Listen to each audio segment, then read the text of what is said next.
Topic कौन सा हमारा? शिक्षण और अधिगम, जिसमें शिक्षण के कुछ प्रश्न तो हमने लास्ट वाली क्लास में कर लिए थे। आज शिक्षण के साथ साथ अधिगम के भी प्रश्न देखेंगे। पहला प्रश्न है, अधिगम का सामान्य अर्थ है। अधिगम का सामान्य अर्थ है पढ़ना, लिखना, अनुभवों के आधार पर व्यवहार में परिवर्तन और अभ्यास करना। क्या रहेगा इसका? हाँ जी, सी ऑप्शन। अच्छा, सी ऑप्शन क्या कह रहा है कि अधिगम क्या है, तो हम बताएंगे अधिगम जो है अनुभव के आधार पर व्यवहार में परिवर्तन। अधिगम किसको बोलेंगे? तो अधिगम जो रहेगा अनुभव और प्रशिक्षण, अनुभव और प्रशिक्षण, प्रशिक्षण के द्वारा व्यवहार में अपेक्षाकृत स्थायी परिवर्तन को क्या कहते हैं? अधिगम कहते हैं। मनोविज्ञान जो अधिगम किसको मानती है? हाँ, व्यवहार में परिवर्तन, और व्यवहार में भी परिवर्तन कैसा होना चाहिए? अनुभव और प्रशिक्षण के द्वारा जो व्यवहार में और स्थायी परिवर्तन होना चाहिए, अपेक्षाकृत स्थायी परिवर्तन, उसको ही हम क्या बोलेंगे? अधिगम बोलेंगे। ठीक है, अनुभव और प्रशिक्षण के अलावा जो भी व्यवहार में परिवर्तन होगा उसको अधिगम नहीं बोलेंगे। जैसे कि परिपक्वता के कारण जो व्यवहार में परिवर्तन होता है तो उसको हम अधिगम नहीं बोलेंगे। थकान हो गई या दवाई लेने के बाद, ठीक है, दवाई लेने के बाद यदि इंग्लिश में बातें करने लग जाए उसको अधिगम नहीं बोलेंगे। हाँ, तो अधिगम की परिभाषा समझ में आ गई? ओके, अगला बताओ। देखिए, अधिगम की प्रक्रिया में सबसे पहले कौन सा तत्व आवश्यक है? प्रेरणा, अभ्यास, परिपक्वता और अनुभव। अधिगम की प्रक्रिया में सबसे पहले कौन सा तत्व आवश्यक है? तो क्या बताएंगे? प्रेरणा या अभिप्रेरणा। अभिप्रेरणा, मोटिवेशन। ठीक है, अभिप्रेरणा को व्यवहार का स्वर्णिम पथ कहते हैं, सुनहरा मार्ग। व्यवहार का सुनहरा मार्ग किसे कहते हैं? अधिगम का सुनहरा मार्ग। क्या हुआ? सही है क्यों? चलिए नेक्स्ट। भाई पढ़ करके आए हैं तो आंसर तो देंगे ही, सही तो हो गई। अधिगम में कौन सा नियम थॉर्नडाइक ने नहीं दिया है? अभ्यास का नियम, प्रयोग और भूल का नियम, प्रभाव का नियम और अभिप्रेरणा का नियम। थॉर्नडाइक ने कौन सा नियम नहीं दिया है? थॉर्नडाइक ने अधिगम सीखने के 3 मुख्य नियम बताए थे। 5 गौण बताए थे। 5 जो है 3 मुख्य नियम है और 5 गौण है। अच्छा, 3 मुख्य नियम कौन कौन से हैं? नाम बताना। पहला तत्परता, दूसरा प्रभाव और तीसरा अभ्यास। 3 नियम दिए थे। कौन कौन से? तत्परता, प्रभाव, अभ्यास। तीनों का मतलब पता तुम्हें? रेडीनेस, पहले तैयार करना, तत्पर करना, प्रभाव जो भी कार्य किया है, हाँ, उस पर प्रतिक्रिया देनी है अपने को, और अभ्यास में उसका बार बार प्रैक्टिस करना पड़ेगा, वरना सीखी हुई चीज वापस भूल जाएंगे। तो अभ्यास का नियम तो है प्रयोग और भूल का नियम। ये प्रयोग और भूल का जो नियम है, प्रयत्न और त्रुटि का सिद्धांत है इनका। थॉर्नडाइक का सिद्धांत है प्रयत्न और त्रुटि का सिद्धांत। प्रभाव का नियम है ही है, अभिप्रेरणा का नियम इनमें नहीं है। अभिप्रेरणा में कौन आएगा? मेस्लो ने दिया था, अब्राहम मेस्लो। चाला गया, याद रह जाए। उनका नियम देखिए, भूल गया तो मत भूलो, ऐसे मत भूलो। हाँ, व्यवहारवादी मनोवैज्ञानिक अधिगम को क्या मानते हैं? व्यवहार में परिवर्तन, चेतना का विकास, कल्पना का विकास और भाषा का विकास। देखो क्या होता है, अधिगम है ना, आगे जा करके शुरू में अधिगम को ऐसे मान लिया, जो सीखते हैं वही क्या है? अधिगम है। जो चीजें सीख रहे हैं वो सब क्या है? अधिगम है। फिर आए थे मनोवैज्ञानिक, उन्होंने कहा कि देखो सभी सीखना अधिगम नहीं है। अधिगम किसको बोलेंगे? जो अनुभव और प्रशिक्षण के द्वारा जो व्यवहार में परिवर्तन आता, अपेक्षा करते स्थायी परिवर्तन होता, उसको क्या कहते हैं? अधिगम कहते हैं। ठीक है, मरादंत की दोम चाली। ठीक है, व्यवहार में परिवर्तन, व्यवहार में परिवर्तन ही क्या है? अधिगम है। फिर आगे जाकर के जितने भी मनोवैज्ञानिक थे वो दो भागों में बट गए, दो भागों में बट जाते। एक तो बट गए व्यवहारवादी, व्यवहारवादी, और दूसरे हो जाते हैं संज्ञानवादी। कौन हो गए? संज्ञानवादी। ठीक, व्यवहारवादियों का मानना है कि व्यवहार में जो परिवर्तन आता है अपेक्षाकृत धीरे धीरे धीरे धीरे आता है। ठीक है, धीरे धीरे व्यवहार में परिवर्तन आता है। कैसे आता है?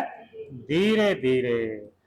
कार्य करते रहो करते रहो करते रहो, हाँ, एक न एक दिन व्यवहार में परिवर्तन आ जाएगा। बट संज्ञानवादी कहते हैं कि नहीं, ऐसा थोड़ी होता है। ऐसे तो जिंदगी भर ऐसे हम अभ्यास करते रहेंगे। जो भी हमारा अधिगम होता है, व्यवहार में परिवर्तन होता है, वो एक समस्या हमारे सामने क्रिएट होती है। तो समस्या में हम क्या करते हैं? चिंतन करते हैं। क्या करते हैं? चिंतन है। उसमें हमारे को सूझ विकसित होती है। क्या विकसित होती है? सूझ। तो एकदम सूझ विकसित होते ही हमारे को अधिगम हो जाता है। तो चिंतन, सूझ, ये सब कौन बताते हैं? संज्ञानवादी। और व्यवहारवादी में क्या बताते हैं? व्यवहार में परिवर्तन, वो भी कैसे? धीरे धीरे। इनके कुछ नाम भी याद रखना, यहां से भी प्रश्न आ सकते हैं। कौन कौन से व्यवहारवादी है और कौन कौन से संज्ञानवादी है? तो व्यवहारवादियों में याद रखोगे आप थॉर्नडाइक, पावलोव, स्किनर, हल।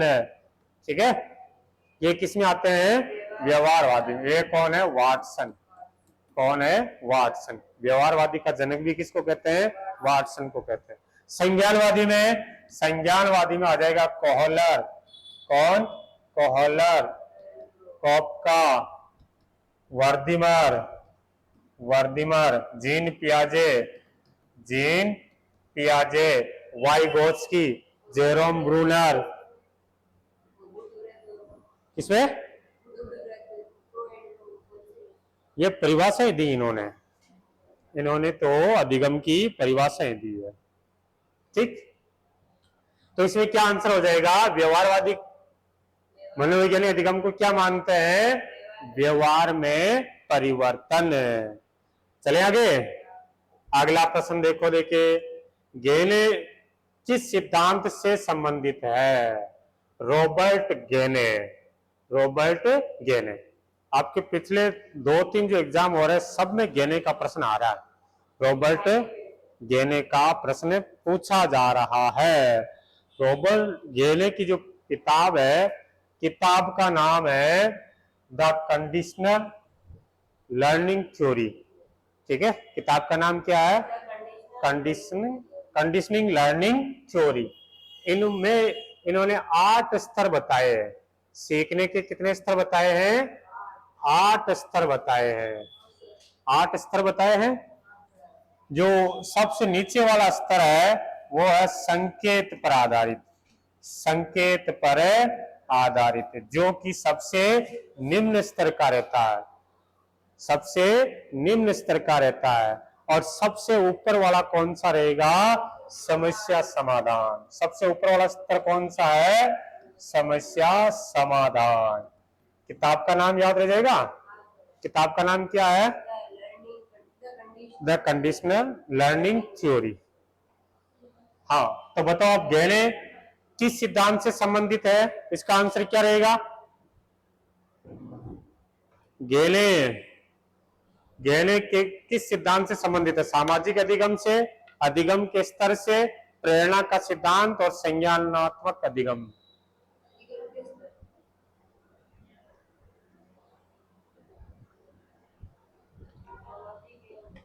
अधिगम के स्तर। क्या आंसर रहेगा हमारा? अधिगम के स्तर। हाँ, आगे बढ़ते हैं। नेक्स्ट, अधिगम में अधिगम व परिपक्वता में अंतर होता है। अधिगम और परिपक्वता में अंतर होता है। आयु में या क्रिया में या भाषा में या स्वाभाविकता और अभ्यास में। ये कहना चाह रहा, पूछ रहा कि भाई अधिगम क्या है और परिपक्वता क्या है, लर्निंग क्या और मैच्योरिटी क्या है। तो दोनों आयु में अंतर रहता है या दोनों की क्रियाओं में अंतर रहता है कि ये जो स्वाभाविकता और अभ्यास में अंतर रहता है कि भाषा में? स्वाभाविकता और अभ्यास में। स्वाभाविकता। परिपक्वता तो क्या है? स्वाभाविकता है, स्वाभाविक है। ठीक है, हाँ, ये सार्वभौमिक है, नेचुरल है, होगी परिपक्वता। कोई बाल्यावस्था में है और वो चाहता कि नहीं मैं तो बाल्यावस्था में ही रहूंगा, तो क्या वो वही रुका रहेगा? क्या नहीं रुका रहेगा? ये स्वाभाविक चलती रहती है। जबकि अधिगम क्या है? अधिगम है अभ्यास है। अब वो चाहे कि मैं नहीं पढ़ूंगा, तो आप प्रैक्टिस करी मत, अभ्यास करी मत, तो कुछ भी चीज नहीं सीख पाएगा। हाँ, नेक्स्ट प्रश्न है, थॉर्नडाइक ने कितने अधिगम नियम दिए हैं? थॉर्नडाइक ने अधिगम के कितने नियम दिए हैं? वैसे यहाँ मुख्य और लिखा हुआ आएगा। कितने मुख्य नियम दिए हैं? 3। तीनों नियम याद है? किसका? और अभ्यास का। अभ्यास। 3 मुख्य नियम है और 5 गौण नियम। अधिगम वक्र क्या दर्शाता है? अधिगम वक्र क्या दर्शाता है? सीखने की प्रक्रिया, भाषा विकास, संज्ञानात्मक स्तर और रचनात्मकता। अधिगम का वक्र देखा कभी?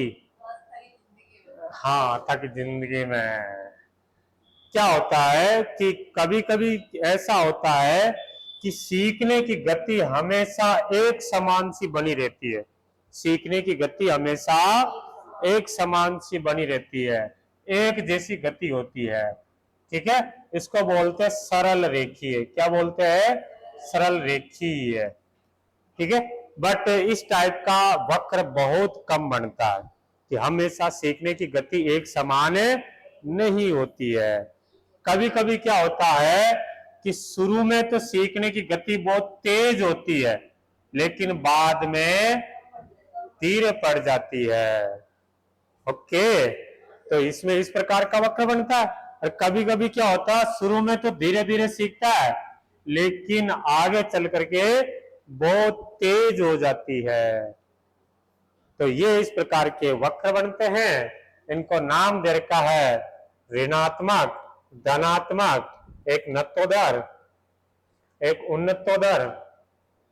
हाँ, अगला देखो, देखे अधिगम में पठार बनने का कारण नहीं है। अधिगम में पठार, अधिगम में पठार का नाम सुना? नहीं सुना? बच्चा सब अच्छे तरीके से पढ़ रहा है तो उसका ग्राफ भी क्या होगा, ऊपर उठता जाएगा।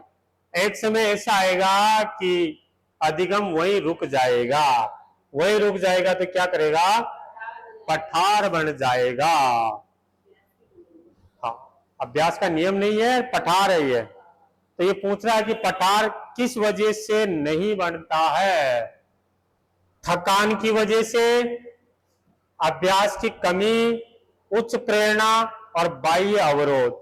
क्या कारण नहीं है पठार बनने का? मतलब तीन तो है, एक नहीं है जो बताना।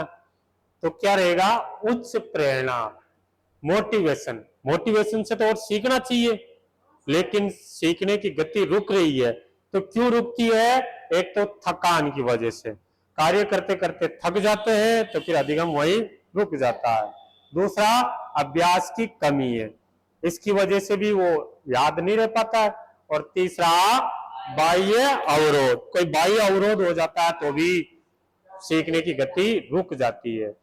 जो एक समान रहती है, ना तो कमी हो रही है ना वृद्धि हो रही है, उसको हम क्या बोलते हैं? हाँ, मनोविज्ञान में उसे कहते हैं अधिगम का पठार।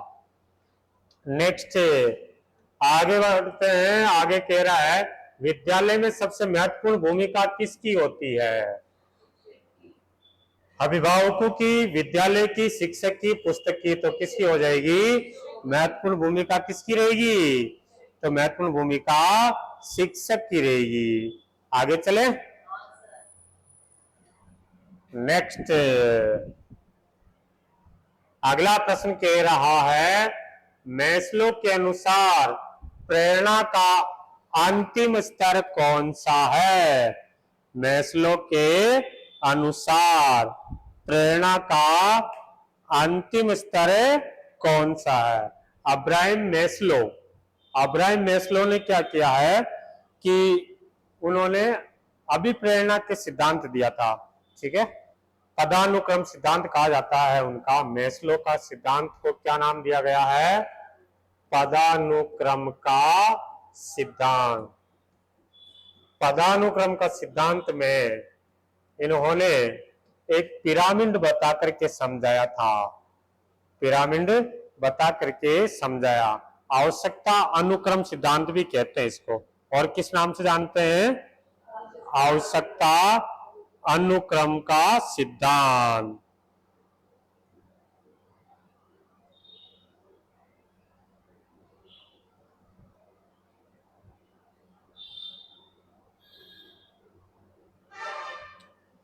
आवश्यकता अनुक्रम सिद्धांत किसका है? तो क्या बताओगे आप? अब्राहम मैस्लो का है। अब्राहम मैस्लो ने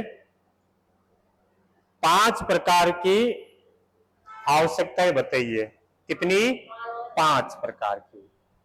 सबसे पहले जो बताई थी वो है दैहिक आवश्यकता। कौन सी बताई है? दैहिक आवश्यकता। पहले जो आवश्यकता है, शरीर को जो मूलभूत जो आवश्यकताएं होती है, भोजन, पानी, कपड़ा, मकान, ये हमारी पहली आवश्यकता होती है। दूसरी है, जब ये चीजें मिल रही है, जब भोजन, पानी वगैरह ये सब मिल रहा है, तो फिर सुरक्षा की आवश्यकता होती है। दूसरा कौन सा हो जाएगा? सुरक्षा। और जब सुरक्षा की भी आवश्यकता की पूर्ति हो जाती है तो फिर तीसरे नंबर की हुई सामाजिक है। तीसरी कौन सी रहेगी? सामाजिक है। जब यह भी पूरी हो जाती तो फिर क्या रहेगा? सम्मान। और सबसे लास्ट में कौन सी रहेगी? आत्म साक्षात्कार, आत्म सिद्धि लिख लो, आत्म सिद्धि। तो ये जो 5 आवश्यकताएं बताई है, तो इसमें आ जाए कि मैस्लो ने पदानुक्रम सिद्धांत में या आवश्यकता अनुक्रम सिद्धांत में कितनी आवश्यकताएं बताई है? 5। सबसे नीचे कौन सी है? दैहिक। और सबसे ऊपर कौन सी है? आत्म सिद्धि। तो यहां पर क्या रहेगा? अंतिम स्तर कौन सा रहेगा? आत्म सिद्धि। और इन्होंने कौन सा डायग्राम बनाया था? पिरामिड। पिरामिड में समझाया था। स्किनर ने कौन सा प्रयोग किया था? स्किनर नाम सुना?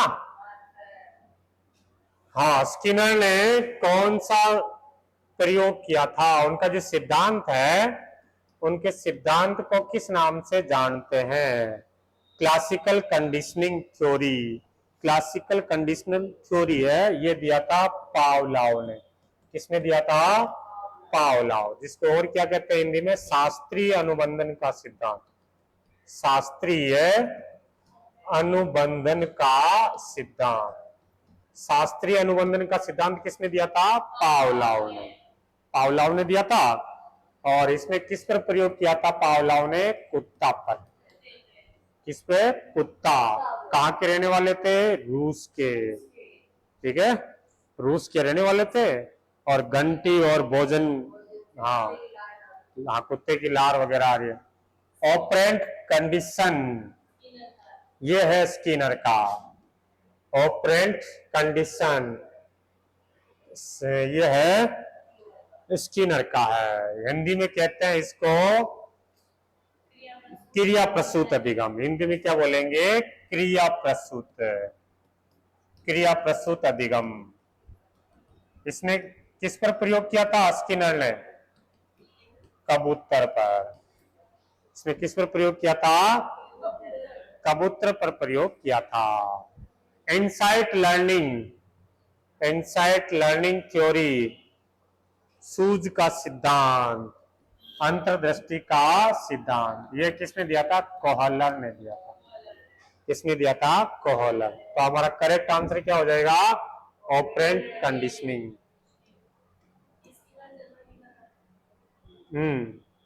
अमेरिका का था।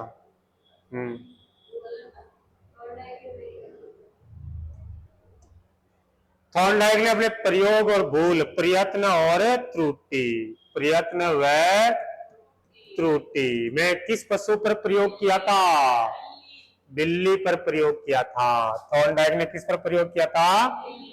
बिल्ली पे। थॉर्नडाइक कहाँ के थे? अमेरिका के थे।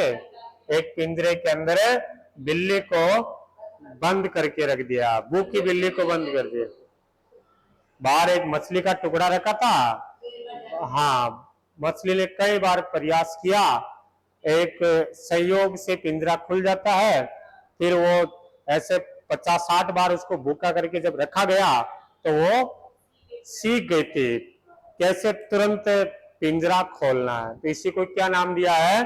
प्रयत्न और भूल का सिद्धांत, प्रयत्न त्रुटि का सिद्धांत। और कहते हैं उद्दीपक अनुक्रिया का सिद्धांत। उद्दीपक अनुक्रिया का सिद्धांत, उद्दीपक अनुक्रिया, स्टिमुलस रेस्पॉन्स थ्योरी। उद्दीपक क्या होता है? जिसको देख करके हम कोई क्रिया करते हैं, और अनुक्रिया उद्दीपक को देख करके जो हम कार्य करते हैं उसको क्या कहते हैं? अनुक्रिया। पावलोव किस सिद्धांत के जनक है? पावलोव रूस के थे। और यह है हमारे कंडीशनिंग सिद्धांत, या हिंदी में बोलेंगे इसको शास्त्रीय अनुबंधन का सिद्धांत। ठीक है। अधिगम का सबसे अच्छा तरीका कौन सा है? रटना, अनुभव आधारित अध्ययन, पुस्तक पढ़ना, कक्षा में मौन रहना। तो अधिगम का सबसे अच्छा तरीका है अनुभव आधारित अध्ययन। चाला से आगे, अधिगम का मूल तत्व क्या है? व्यवहार में परिवर्तन। चाला आगे, नेक्स्ट, अधिगम व परिपक्वता में मुख्य अंतर क्या है? मुख्य अंतर क्या? आयु, अभ्यास, अनुभव, क्या रहेगा? तो ये सभी हो जाएगा, इसमें सभी हो जाएगा। कारण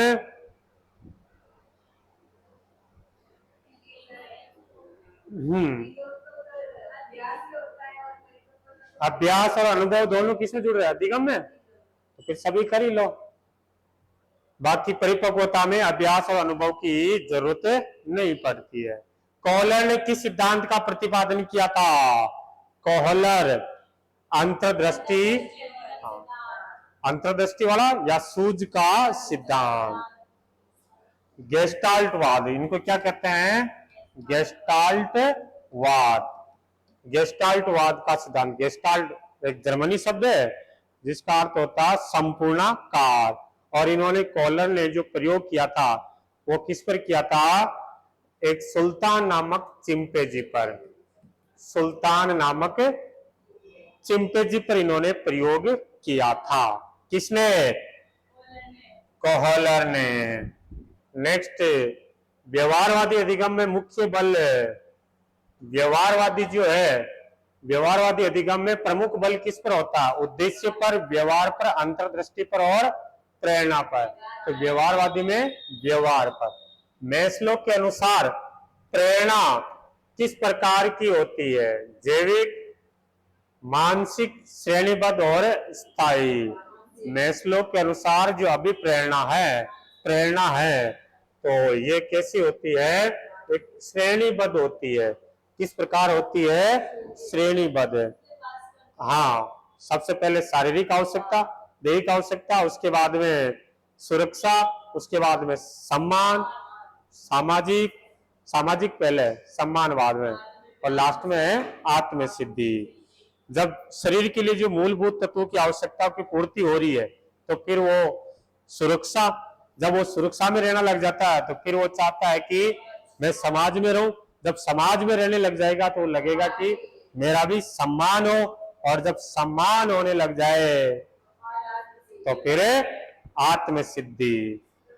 तो क्या रहेगा? ये श्रेणीबद्ध। अगला, अधिगम के वह नियम जो दो घटक के बार बार एक साथ घटित होने पर प्रतिक्रिया में परिवर्तन लाना क्या कहलाता है? क्या कह रहा है ये? अधिगम के वह नियम जो घटनाओं, दो घटनाओं के बार बार एक साथ घटित होने पर प्रतिक्रिया में परिवर्तन लाता है, कहलाता है आवर्ती का नियम। बार बार घटित होना, आवर्ती। Learning is A mechanical process, ये कथन किसका है? Learning is A mechanical process, ये थॉर्नडाइक साहब का है। थॉर्नडाइक साहब कह रहा है कि आदमी उसी तरीके सीख सकता है जैसे यंत्रवत। सीखना क्या? एक यंत्रवत है। हिंदी में क्या है इसका? सीखना एक यंत्रवत है। ऐसा किसने कहा था? थॉर्नडाइक ने। यंत्रवत कैसे? कि किसी भी कार्य को बार बार प्रयास किया जाएगा तो सब चीजें हमें सीख सकते हैं, ऐसा दिया था थॉर्नडाइक ने। अगला है, पावलोव का प्रयोग किस पर आधारित है? पावलोव का प्रयोग किस पर आधारित है? रिफ्लेक्स क्रिया, अंतर्दृष्टि, प्रेरणा और सीखने का स्थानांतरण। तो पावलोव का हो जाएगा रिफ्लेक्स क्रिया, ठीक है, अनुबंधन। रिफ्लेक्स क्रिया को हिंदी में क्या बोलेंगे? अनुबंधन, ठीक है। जो चीज, जो ऐसी प्रतिक्रिया, एक स्वाभाविक प्रतिक्रिया होती है, ठीक है, जैसे भोजन को देख करके मुंह में लार आना, तो वही प्रतिक्रिया हम कुत्ते की किससे निकाल दी थी? घंटी से लार निकाल दी थी। तो ये है एक रिफ्लेक्स क्रिया। स्किनर ने अधिगम के लिए किस यंत्र का प्रयोग किया था? तो एक स्किनर बॉक्स है, नहीं पूछते आपके वैसे इतना, कि इस कबूतर को रखा गया था स्किनर बॉक्स के अंदर, बाद में नाम दिया था स्किनर बॉक्स। गहने की पुस्तक का नाम क्या है? गहने की पुस्तक का नाम, रॉबर्ट गहने की पुस्तक conditioning and learning, the condition reflex, the condition behaviour, condition of learning. तो यहां पर जो हमारा आंसर रहेगा कंडीशंस ऑफ लर्निंग, ये वाला है, कंडीशंस ऑफ लर्निंग। हाँ, अधिगम के दौरान पठार बनने का मुख्य कारण क्या है? रुचि की वृद्धि होना, अभिप्रेरणा की अधिकता होना, थकान व ऊब और निरंतर अभ्यास। किस वजह से पठार बनता है? थकान व ऊब के कारण अधिगम का पठार बनता है। नेक्स्ट अगला क्या है, अंतर्दृष्टि सिद्धांत किस मनोवैज्ञानिक से संबंधित है? अंतर्दृष्टि, अंतर्दृष्टि सूझ का सिद्धांत, तो ये हो जाएगा हमारा कोहलर। अधिगम की प्रक्रिया किससे शुरू होती है? अभ्यास से, प्रेरणा से, परिपक्वता से, समस्या से। तो कहां से शुरू होगी? प्रेरणा से। प्रेरणा से अधिगम की प्रक्रिया शुरू होती है। अधिगम में संज्ञानवादी दृष्टिकोण किस बात पर बल देते हैं? संज्ञानवादी किस पर बल देते हैं? मनोवैज्ञानिक क्रिया, मनोवैज्ञानिक यानी सूझ, समझ, चिंतन। और व्यवहारवादी का पूछ लेता तो व्यवहार पर। व्यवहारवादी अधिगम का प्रमुख उद्देश्य क्या है? ज्ञान प्राप्ति, व्यवहार में वांछित परिवर्तन, प्रेरणा बढ़ाना और संज्ञानात्मक विकास। व्यवहार में वांछित परिवर्तन। अधिगम वक्र किसे कहते हैं? बताओ। देखिए, अधिगम वक्र है सीखने की मानसिक क्षमता या सीखने की गति और प्रगति, शिक्षक की योग्यता, प्रेरणा का स्तर है। अधिगम का वक्र क्या रहेगा? सीखने की गति और प्रगति। सीखने की गति और प्रगति को कहते हैं सीखने का वक्र। अगला है स्किनर के अनुसार। स्किनर के अनुसार अधिगम की सबसे प्रभावी विधि कौन सी है? निरीक्षण, इनसाइट, प्रतिक्रिया द्वारा अधिगम और शाब्दिक अधिगम। स्किनर के अनुसार कौन सी हो जाएगी? प्रतिक्रिया द्वारा अधिगम।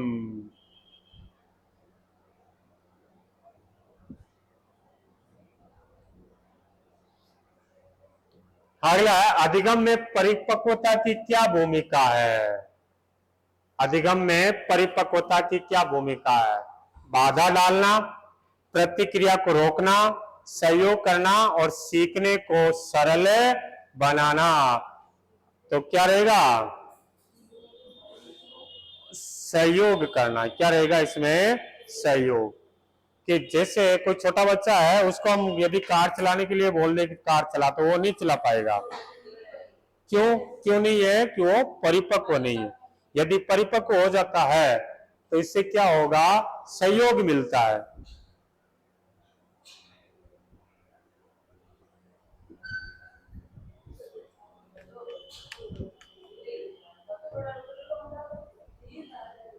नेक्स्ट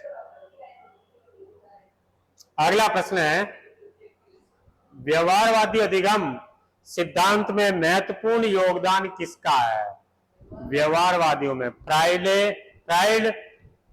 सिगमंड फ्राइड, स्किनर, पियाजे और ब्रूनर। तो व्यवहारवादियों में अभी इसमें क्या नाम बताया था? स्किनर हो जाएगा।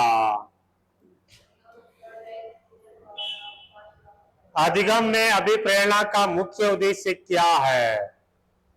जानकारी देना, कार्य के प्रति रुचि जगाना, पढ़ाई कराना और परीक्षा में सफल बनाना। तो क्या काम रहता है अभिप्रेरणा का? कार्य के प्रति रुचि जगाना। ये कौन करता है? अभिप्रेरणा मोटिवेशन करता है।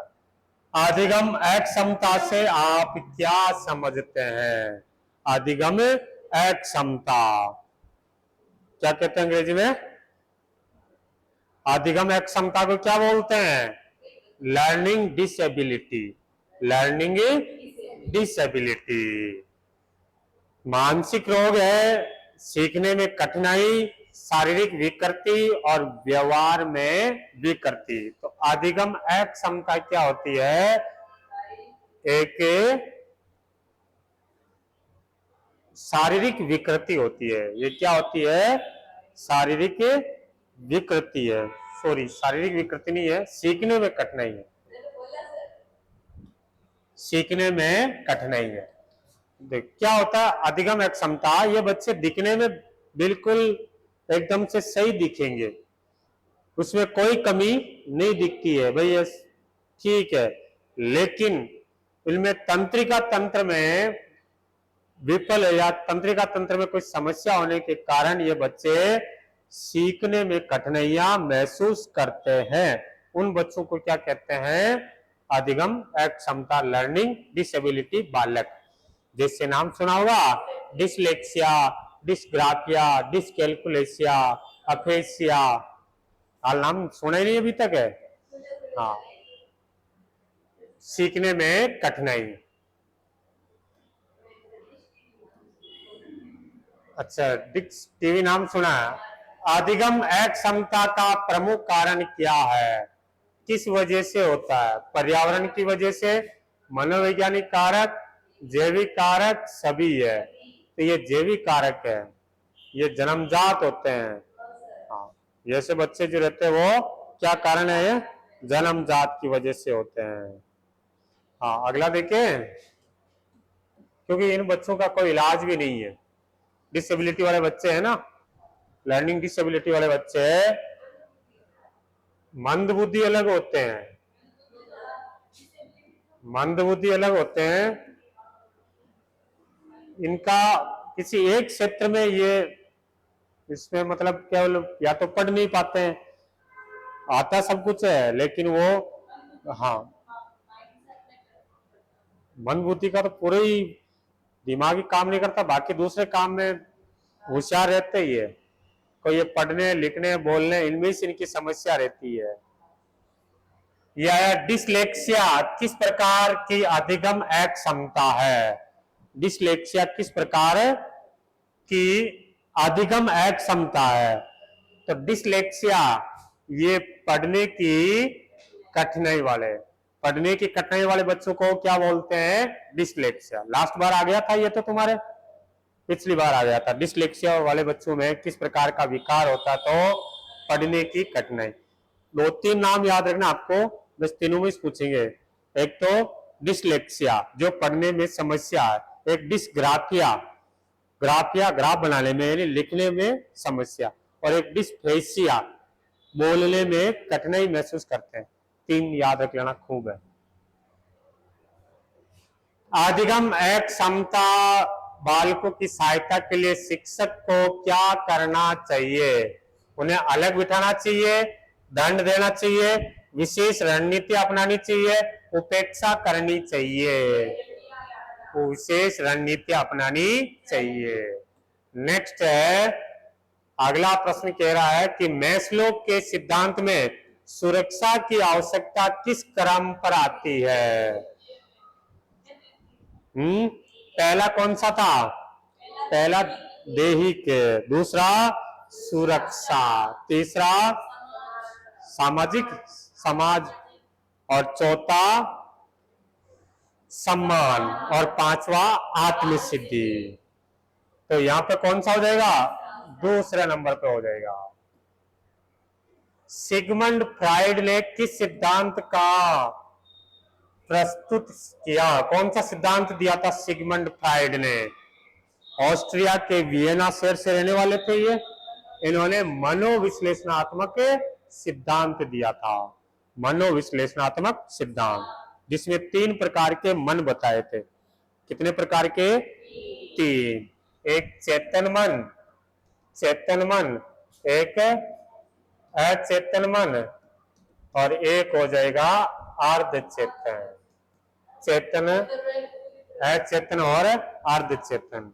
और जिसमें बताया कि चेतन मन 10% रहता है। कितना? 10%। और अचेतन मन कितना रहता है? 90%। 90%। मानव का व्यवहार जो है वो किस पर डिपेंड करेगा? अचेतन मन। मुझे बता करके गए थे इन्होंने, कहा कि तुम्हें, हाँ, ये मुझे कहा, मेरे को कैसे समझाया था पता है? इन्होंने पूछा मुझे, तारी जिंदगी में कभी बर्फ तैरते तो देखी होगी? हाँ देखा। कहा कि कैसे तैरता है? तो मैंने बताया कि बर्फ जो है तैरता थोड़ा सा, यानी 10% पानी के ऊपर रहता है और 90% ये पानी के अंदर रहता बर्फ है।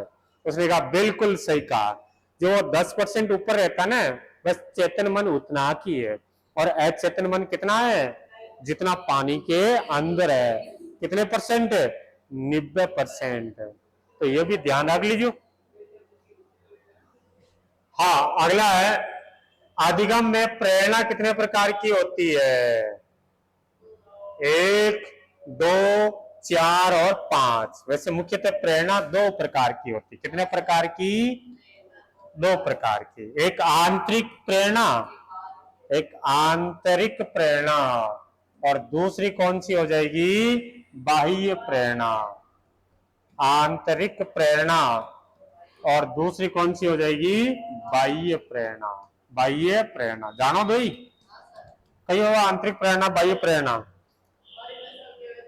आंतरिक प्रेरणा वैसे होती है कि अंदर से इच्छा होती है इसकी कि मुझे ये कार्य करना है, ये कार्य सीखना है। ठीक है, जैसे यूं देख लो कि एक बच्चा इस प्रकार से मूवी को ध्यान से समझ रहा है कि बाहुबली ने कटप्पा ने, अच्छा उल्टा है क्या?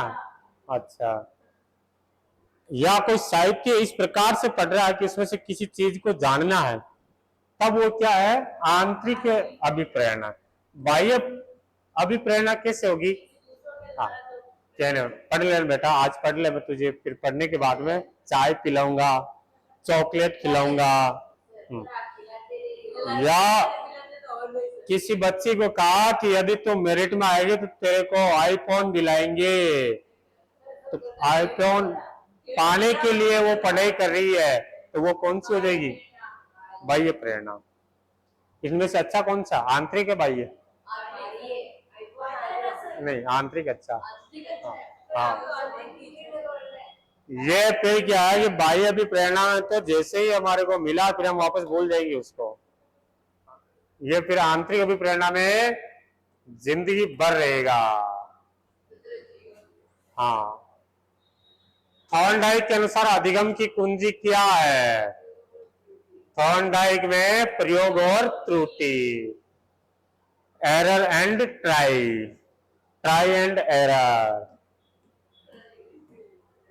सृजनात्मकता का अधिगम में क्या संबंध है? सृजनात्मकता, नवाचार को प्रेरित करना। अधिगम में शिक्षक की सबसे प्रभावी भूमिका क्या है? सामग्री बनाना, अनुशासन करना, सुगम बनाना, नेतृत्व करना। तो नेतृत्व करना। नेक्स्ट, कॉलर का प्रयोग किस पर आधारित है?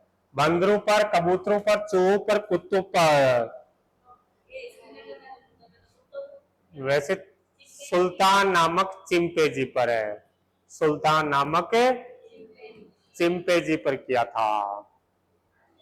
अधिगम को प्रभावित करने वाला व्यक्तिगत कारक नहीं है। व्यक्तिगत कारक नहीं है, खुद का इंडिविजुअल फैक्टर नहीं है। स्वास्थ्य, आयु, रुचि और विद्यालय। तो विद्यालय नहीं है, विद्यालय एक सामाजिक कारक में आ जाएगा। व्यक्तिगत कारक यानी खुद का, जिसमें स्वास्थ्य वगैरह, अच्छा स्वास्थ्य रहेगा तो अच्छा अधिगम करेगा। जैसे आयु बढ़ती जाएगी, सीखता जाएगा। रुचि भी, हाँ रुचि भी महत्वपूर्ण है। अलग अलग रुचियां होती सबकी। अधिगम में रुचि कैसे उत्पन्न की जा सकती है? अभ्यास से, डांट से, प्रेरणा से या दंड से? किससे? प्रेरणा से। प्रेरणा के माध्यम से रुचि उत्पन्न की जा सकती है। ऑपरेंट कंडीशनिंग सिद्धांत ये किसने दिया था? Pavlov, Thorndike, Kohler, Skinner. Skinner हो जाएगा ऑपरेंट कंडीशनर। क्लासिकल कंडीशनर हो जाएगा पावलोव का। क्लासिकल तो हो जाएगा पावलोव। शास्त्रीय अनुबंधन, शास्त्रीय अनुबंधन। और क्रिया प्रसूत अनुबंधन किसका है? तो स्किनर का। चला गए। नेक्स्ट, अगला, अधिगम में शिक्षक की भूमिका होनी चाहिए। बताओ, अधिगम में शिक्षक की भूमिका क्या होनी चाहिए? हाँ, क्या होनी चाहिए? अधिगम में शिक्षक की भूमिका होनी चाहिए संचालन की, मार्गदर्शन की, पर्यवेक्षक की या मूल्यांकन कर्ता की? मार्गदर्शक की। आदिगम वक्र की आकृति किस पर निर्भर करती है? विषय वस्तु पर, प्रेरणा पर, अभ्यास की मात्रा और सभी पर। जैसा कंटेंट हो, कैसा कंटेंट है और मोटिवेट कितना है, अंदर से भर का मोटिवेट से या कोई थोड़ा बहुत बाहर से मोटिवेट हुआ है, या अभ्यास की मात्रा कितना अभ्यास कर रहा है, तो क्या हो जाएगा? सभी। नेक्स्ट अगला है हमारा, अधिगम और परिपक्वता में अंतर होता है। समय, प्रक्रिया, कारण और सभी। तो क्या हो जाएगा? सभी। अधिगम के लिए सबसे पहले किसकी आवश्यकता होती है? अधिगम में सबसे पहले किसकी आवश्यकता होती है? तो अभिप्रेरणा की आवश्यकता होती है। थॉर्नडाइक का प्रयोग किस पर आधारित था? थॉर्नडाइक ने किस पर प्रयोग किया था? थॉर्नडाइक ने बिल्ली पर। हाँ, नेक्स्ट अगला क्या कह रहा है? स्किनर ने अधिगम को किस रूप में परिभाषित किया है? आदत निर्माण, व्यवहार परिवर्तन, परिपक्वता, प्रेरणा। व्यवहार परिवर्तन, ये सारे व्यवहारवादी है। ठीक है। और अधिगम को प्रभावित करने वाला सामाजिक कारक में शामिल है परिवार, मित्र, कल्चर, हमारा उपरोक्त सभी। तो ये उपरोक्त सभी है। व्यक्तिगत में क्या आ जाएगा? रुचियां, आदत और स्वास्थ्य वगैरह, ये व्यक्तिगत में आते हैं और ये सामाजिक में आ गए। अंतर्दृष्टि सिद्धांत के अनुसार बालक सीखते हैं अभ्यास से, सृजनात्मकता से, अचानक समझ से, प्रयास और त्रुटि से।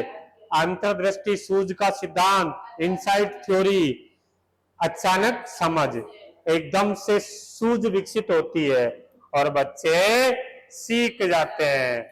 अधिगम में प्रेरणा का क्या काम रहता है? प्रेरक शक्ति का, रुकावट का, अधिगम की समाप्ति का और बाधक है। प्रेरक शक्ति है। अब अभी प्रेरणा क्या काम करता है अधिगम में?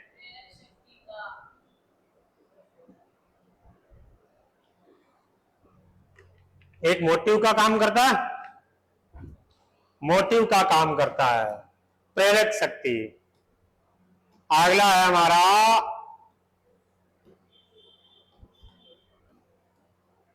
कॉलर ने अपना प्रयोग किस पर किया था? चिंपैंजी पर। चिंपैंजी का नाम क्या था? सुल्तान। नेक्स्ट, थॉर्नडाइक ने प्रस्तुत किया प्रेरणा के नियम, अधिगम के नियम, विकास की अवस्था, शिक्षा के सूत्र।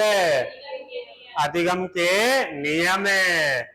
अगला, सीखने में समस्या हल करना की कुशलता होती है। समस्या हल करना अंतर्दृष्टि से, अभ्यास से, रुचि से, शाब्दिक क्षमता। समस्या हल करने की कुशलता अंतर्दृष्टि से होती है, सूझ विकसित होती है। नेक्स्ट अगला बता दो कि निम्न में से कौन अधिगम की बाधा नहीं है? बाधा नहीं पूछा है। थकान, भ्रम, उत्साह और भय। उत्साह ये बाधा का काम नहीं करता है।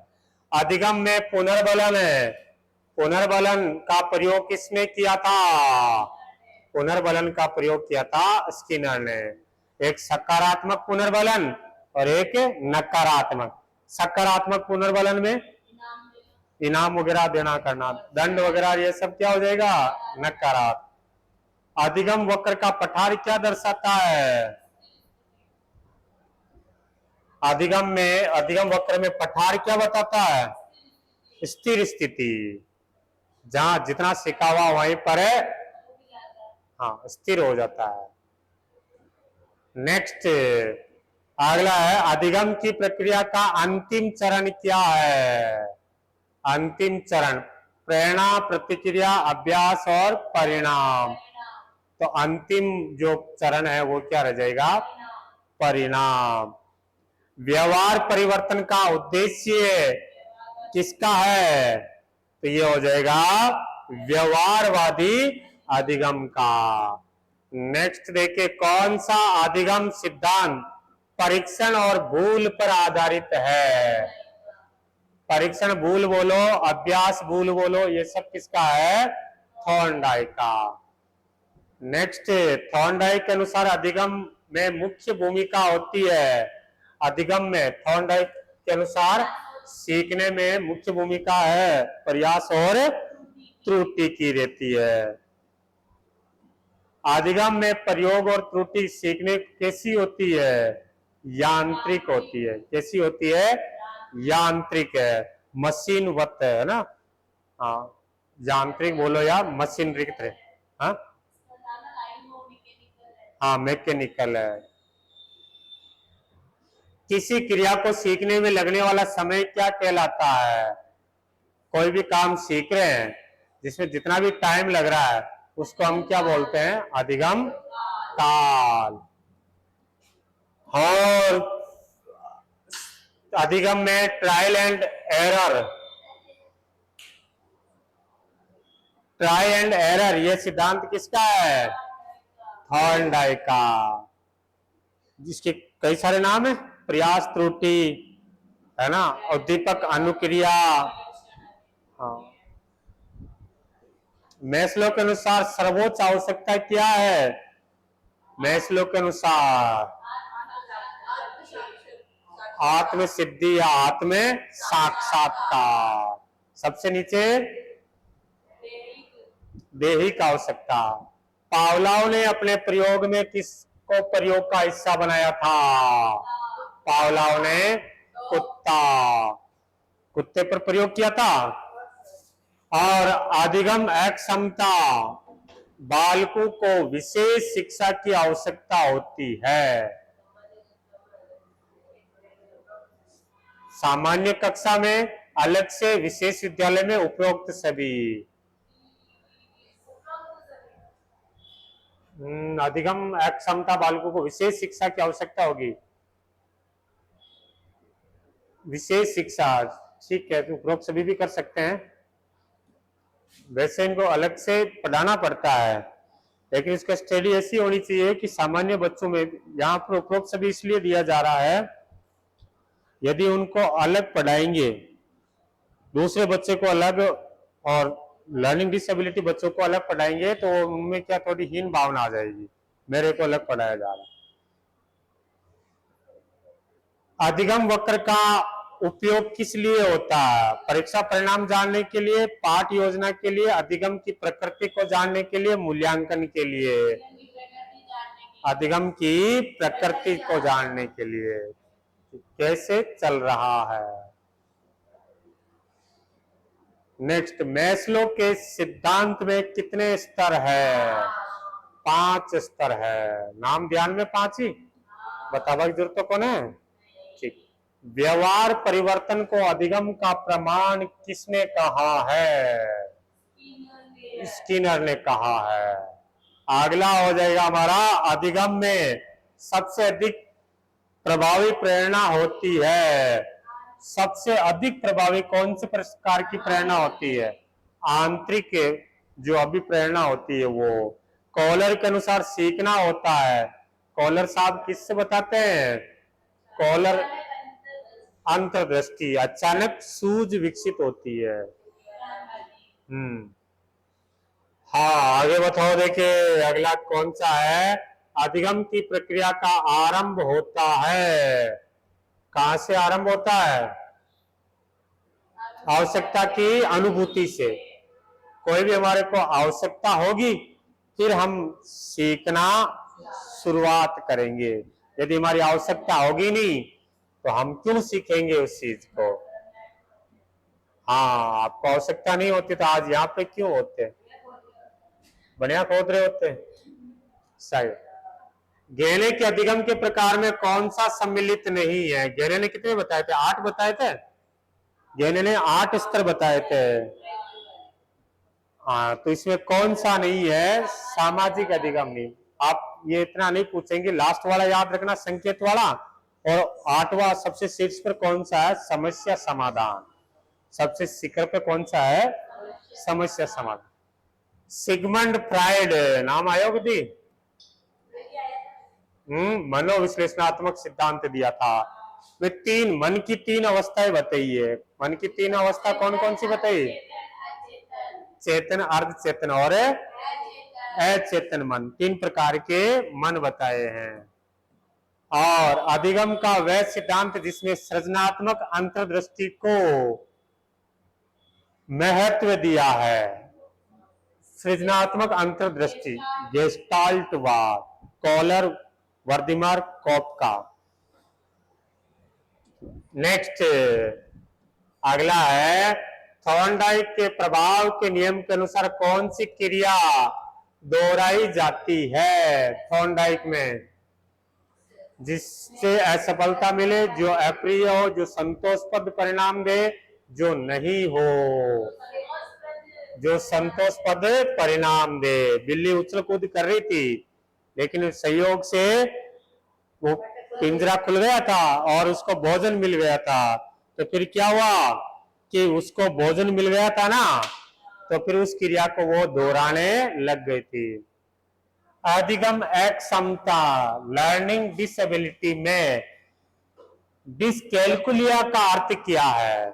एक पहले तो डिसलेक्सिया देखा था, डिसलेक्सिया पढ़ने में कठिनाई होती है।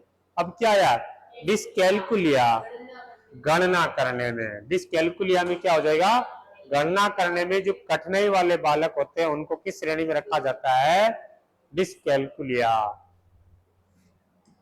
नेक्स्ट अगला, अधिगम का वक्र की लंबी पठार की अवस्था क्या बताती है? सीखने की गति अधिक है, सीखने की रुकावट या ठहराव है, निरंतर सुधार है और बुद्धि स्तर है। हाँ, रुकावट या ठहराव है, सीखने की गति वहीं पर रुक जाती है, तो क्या आ जाएगा? पठार बनेगा। गहले की पुस्तक का क्या नाम है जिसमें उन्होंने अधिगम के प्रकार दिए? Condition of learning. अधिगम को प्रभावित करने वाले व्यक्तिगत कारकों में शामिल नहीं है। बुद्धि, स्वास्थ्य, जलवायु, अभिरुचि, ये सबकी अलग अलग रहेगी। जलवायु व्यक्ति के ऊपर थोड़ी डिसाइड करेगा कि हर व्यक्ति की जलवायु अलग अलग हो, ये व्यक्तिगत कारकों में नहीं आता है। अनुकूलन किस सिद्धांत से संबंधित है? क्लासिकल कंडीशनिंग में अनुकूलन, अनुकूलन का सिद्धांत शास्त्रीय अनुकूलन का सिद्धांत, अनुकूलन किस सिद्धांत से? क्लासिकल कंडीशनिंग में। हाँ, नेक्स्ट, थॉर्नडाइक के अधिगम में कितने मूलभूत नियम दिए? कितने नियम दिए भाई? 3। स्किनर का प्रयोग किस पर आधारित है? स्किनर का प्रयोग स्किनर बॉक्स ही है, ठीक है, ये नहीं पूछेंगे कि स्किनर बॉक्स है। मैस्लो के अनुसार जो आत्म साक्षात्कार की स्थिति होती है कब? जब सभी नीचे की आवश्यकता पूरी हो जाती, तब जब आर्थिक सुरक्षा की आवश्यकता हो, तब जब भोजन की आवश्यकता पूर्ण हो जाए, तब जब सम्मान मिल जाए, तब जब नीचे की सभी आवश्यकताओं की पूर्ति हो जाए तब जाकर के हाँ फिर आत्म साक्षात्कार की स्थिति प्राप्त होती है। पावलोव ने अपने प्रयोग में घंटी और भोजन का प्रयोग किसके लिए किया है? शास्त्रीय अनुबंधन। घंटी और भोजन में क्या किसमें प्रयोग किया था? शास्त्रीय अनुबंधन, क्लासिकल कंडीशनिंग थ्योरी। अपेक्षा का संबंध किससे? अपेक्षा अधिगम क्षमता में किससे? अपेक्षा। हाँ, भाषा समझने में या बोलने में, बोलने में वो कठिनाई महसूस करते हैं। अपेक्षा, अपेक्षा पेश याद रख लेना, कैसे वो बोल नहीं पाता है। डिलाइट रेनफोर्समेंट, पुनर्बलन। रेनफोर्समेंट पुनर्बलन, पुनर्बलन कौन दे रहे हैं? स्किनर। पुनर्बलन पर जोर दिया था स्किनर ने। और डिस्ग्राफिया, डिस्ग्राफिया में किस प्रकार की कठिनाई महसूस करते हैं? लेखन में कठिनाई। और डिसलेक्सिया में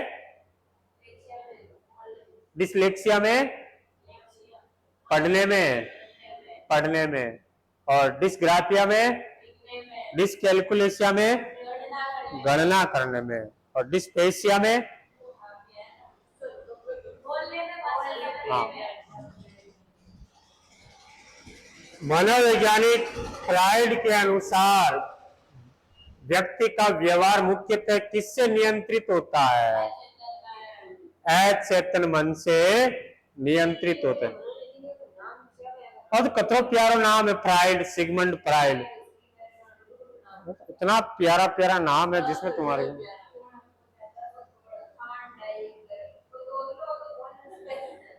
क्यों बोलना पड़ेगा? नहीं, इन्होंने इतना महान काम किया है जिसको हम आज याद कर रहे हैं। और तुम्हारे नाम में तुम्हारे को समस्या हो रही है यार। तुम लोगों से ये आस नहीं थी कि इनके नाम से भी तुम्हारे को समस्या।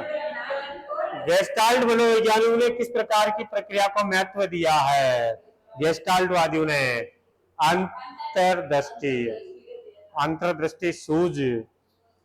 Learning is a relativity permanent change in behaviour as result of exercise. ये किसने कहा था? तो ये किसने कहा था? Crow and Crow. हाँ। डिसलेक्सिया, बताओ डिसलेक्सिया का संबंध किससे है? डिसलेक्सिया का संबंध है पढ़ने से। ये 4 नाम बता रहा हूं, चारों को अच्छे से याद करके जाना, चारों में से एक आएगा। ठीक है? तो जो शिक्षण और अधिगम है, तो अधिगम से जो भी प्रश्न बन सकता है उसको इसमें लाने की मैंने पूरी कोशिश की है। तो ये यदि आप अच्छे से समझ में आ गया या पढ़ लिया तो इससे अब बार और प्रश्न जाने वाला नहीं है।